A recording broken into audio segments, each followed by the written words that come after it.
Demi kebebasannya, Will pun setuju, walau harus menekan egonya. Ia mulai mengikuti sesi matematika dengan profesor. Soal-soal yang bagi profesor sangat sulit, bagi Will hanyalah permainan anak-anak. Untuk menghadapi psikolog, Will bahkan rela begadang dan membaca semua buku karya si dokter. Dan saat sesi konseling dimulai, ia malah membalikkan keadaan, menggunakan teori-teori sang dokter sendiri untuk menyerangnya. Dengan beberapa kalimat tajam, Will berhasil membantai balik si psikolog. Ia menyentuh titik lemah sang dokter hingga membuatnya marah besar. What happened?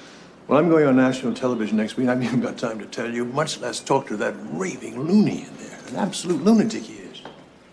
Alasan Will bersikap begitu karena ia tak ingin siapapun masuk ke dalam pikirannya. Dan begitulah, 5 orang psikolog mundur satu persatu, semuanya gagal menangani Will. Akhirnya, profesor tak punya pilihan selain memanggil sahabat lamanya, Sean, teman sekamar sewaktu kuliah dan juga seorang psikolog ulung. Profesor percaya hanya Sean yang bisa menembus benteng hati Will. Ia berkata, Will ini seperti Ramanujan dari India, meski tak pernah sekolah matematika secara formal, dia bisa meninggalkan ribuan rumus yang mengubah sejarah. Tapi untuk bisa membuka potensi Will sepenuhnya, kita harus menembus dinding mentalnya dulu. Itulah sebabnya aku ingin dia terapi. Awalnya Sean menolak, tapi begitu mendengar bahwa Will berasal dari kota yang sama dengannya, Sean pun setuju mencoba. Pertemuan pertama terjadi di kantor Sean. Will masuk dengan penuh kewaspadaan. Begitu memasuki ruangan, dia langsung memindai seluruh isi ruangan, mencari celah atau informasi yang bisa ia pakai untuk mengalahkan Sean secara psikologis. Apapun yang Sean tanyakan, Will menjawabnya dengan sindiran atau menyimpang dari topik. Ia menyerang balik dengan agresivitas tinggi, tapi Sean tetap tenang, khas seorang profesional berpengalaman. Melihat pendekatan langsung tidak berhasil, Sean mencoba mengajak Will berbicara hal-hal ringan seputar kehidupan. Perlahan, suasana mulai mencair. Namun sayangnya, sebelum obrolan bisa berkembang, Will melihat sebuah lukisan cat air di dekat jendela. Di lukisan itu, tampak seorang pria sendirian di perahu kecil, terombang-ambing di tengah lautan yang ganas. Hanya dengan melihat garis dan warna, Will langsung membaca isi hati Sean. Kau jadi psikolog karena sedang mencari pelabuhan, ya? Ia nyaris menyimpulkan secara belak-belakan bahwa Sean sendiri adalah orang yang butuh pertolongan mental. Will dengan cepat menebak dari lukisan bahwa Sean adalah seorang duda. Tanpa ampun, ia langsung melancarkan serangan verbal. Jadi apa yang sebenarnya terjadi di antara kalian? Dia yang meninggalkanmu atau dia direbut pria lain? Kata-kata itu benar-benar menusuk hati Sean. Ia yang biasanya tenang, kali ini tak mampu menahan diri.